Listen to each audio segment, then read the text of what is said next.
Hello, everyone. I want to welcome you all to the 18th Annual Tallgrass Film Festival. My name is Hannah Bothner. I am the short film coordinator for the fest. Thank you all for watching and for tuning in. We also would like to extend a special thank you to all of our sponsors. We could not be doing this without you.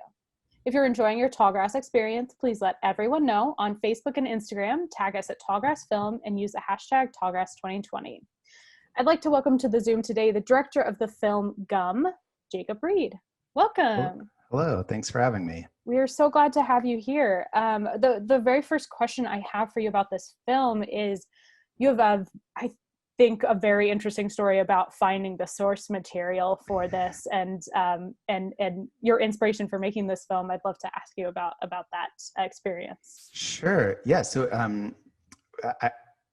hopefully it comes across as just a normal film and it doesn't feel super improvised, but 100% of the short was totally improvised. So not only the sections of the dialogue, but from beginning to end was completely improvised. And so I have a background as an improviser at the Upright Citizens Brigade, which is how I know Susie Barrett and Becky Drysdale, who are the two I guess we'd call them writers, but writer performers in the short. And years ago, I had seen them improvise just a quick little bit where one of them pitched Gum to the other. And based on the way that they were talking about it backstage, because it was a show that I was also in, I thought it was something that they had done all the time. But I guess it's just a bit they do as friends, where sometimes one would try to pitch the other one Gum. And so I had been looking for, I use a lot of improv when I'm directing, but I've been looking for something to make a completely improvised short around, where you just get two really great performers, get a cool location, and then cover it in a way that you can edit it pretty easily. And so that's where it came from. We had kind of an idea of how it was going to start. And that was it. We improvised it a couple times and then went down all these different wormholes or rabbit holes of what we could talk about, but yeah, it was completely improvised. That's incredible. So how much footage did you get from this shoot of these two incredible performers? I've been exposed to these two performers through podcasts before. Oh, sure. Yeah. So I had a little bit of experience. So I got really excited when I saw them on the screen. I was like, oh yeah. I've heard them perform and they're so great. Yeah. How much footage did you have of so them? Much. So at the time we were shooting this, both Becky and Susie travel a bit for work, but specifically when we shot this, Becky was living in New York, which I think she still does, but she was out in LA for a meeting or something, and there were only, I think 3 or 4 hours where all of our schedules overlapped to be in the same place, and so we basically shot that entire time. So there's not counting setup and takedown, that probably in total about 3.5 hours, almost 4 hours of footage. And some of that is similar content from different angles. But when we were editing it, I went through and pulled all of, not only the funniest stuff, because both Susie and Becky are, especially if you know them from podcasts, they're so funny. They're brilliant performers, not only as far as being funny, but just really playing things to the height of their intelligence and picking apart things in this really smart and brilliant way. And so just pulling all the funniest stuff that I wanted to use, it was about 90 minutes of footage. And then I got a transcript made of that. And then I started doing a paper edit based on that transcript. Oh, wow. That's crazy. Was there anything that you had to get rid of that you were like, oh, this hurts me, but I have to get rid of this thing?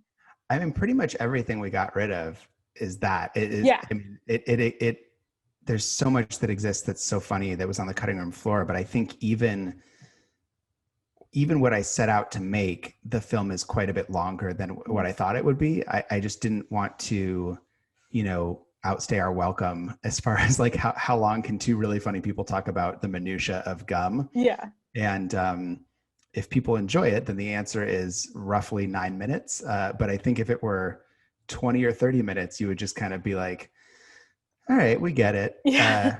But yeah, there's a ton of stuff like there was a whole thread about how it comes from trees, or why is it made synthetically, or how do you name the flavors, like who picks Yeah. the names for flavors. And then even toward the end, there's a kind of part of the ending, without hopefully spoiling anything for anyone, is we talk about balloons just for a moment. And that was one of the last things to cut. And what hurt me the most to cut is over the credits, I originally had Susie trying to pitch balloons, which are also the gist of the film is that it's really hard to pitch someone what gum is if you live in a world where gum doesn't exist. So Susie was trying to pitch balloons, and it's kind of the same problem. And it really brilliantly ended up through the improv that we realized, like, oh, a balloon is just gum that you can keep. Like, you can blow a bubble and then it stays and you don't eat it. And so like the fact that like, the lightning bolts of like having that realization,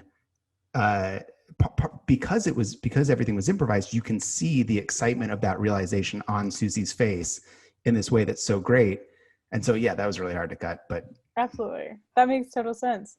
So it's so fascinating to me that these two incredible performers did, all of this time of improvising, just because I know like how tiring that can be, and that amount of time is really incredible. But I also wonder about directing, and then also just the translation to film of a completely improvised script, because one of the big ideas of improv is that it's like it disappears in the moment that it's created in, but we are finding ways to capture it and for people to watch it in the future. But was there any challenges around that idea when you were directing the film?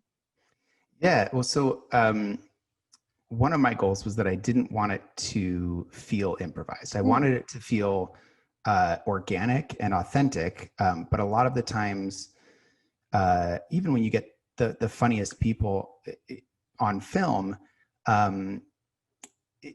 it can feel like a little indulgent in the improv. And not to say that improv is indulgent, or maybe it is, but it's indulgent in a fun, great way. But there is like a disconnect. You're right. When you record it and you see it later, you don't get all of the same, like the audience is so much more on your side when they see it being created. So we I think that's where the editing really came into play. But then as far as the exhaustion of ideas, one thing that was really cool about it is because Susie and Becky and I know each other both as performers and teachers at UCB, but also we have this through UCB, this shared language of improv, even though improv is something a lot of people do.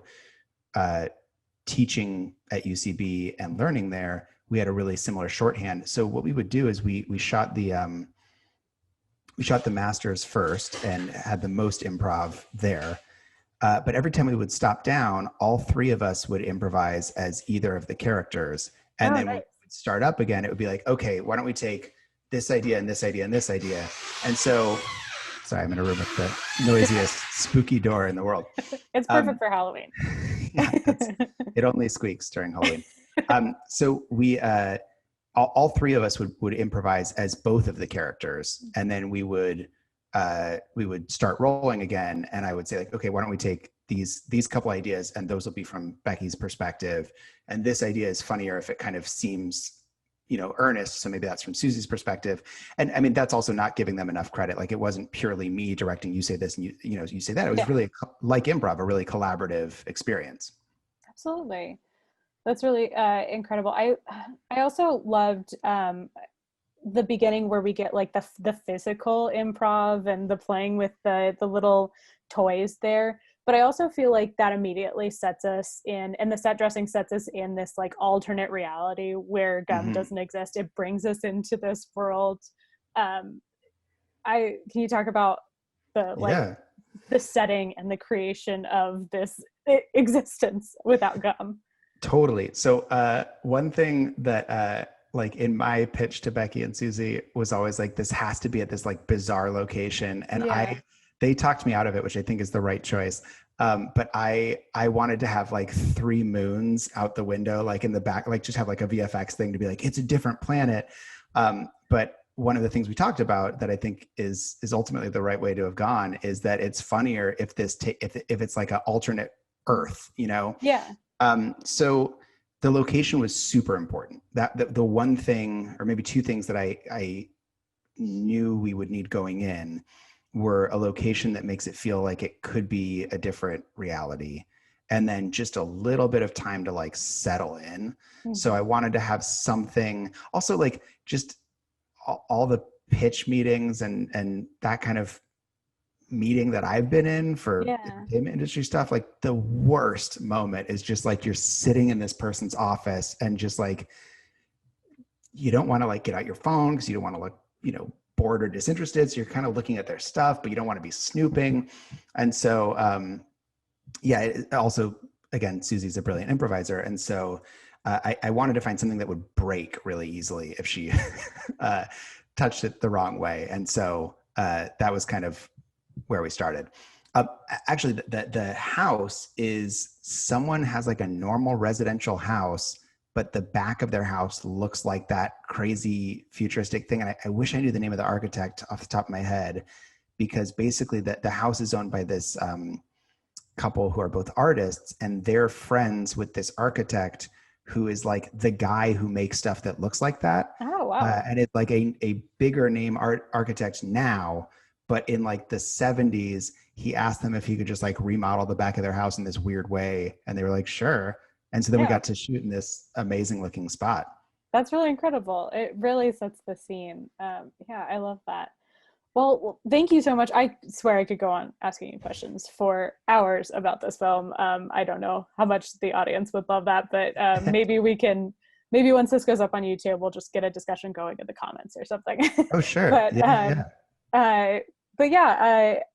Thank you so much for your time today. Thank you so much for telling me more about your film, which I hope everybody out there got as much joy from as I did. You know, I keep like quoting in my head all the little like moments, and I don't think I'm ever going to look at them the same way again, because it is such a wild concept to me now.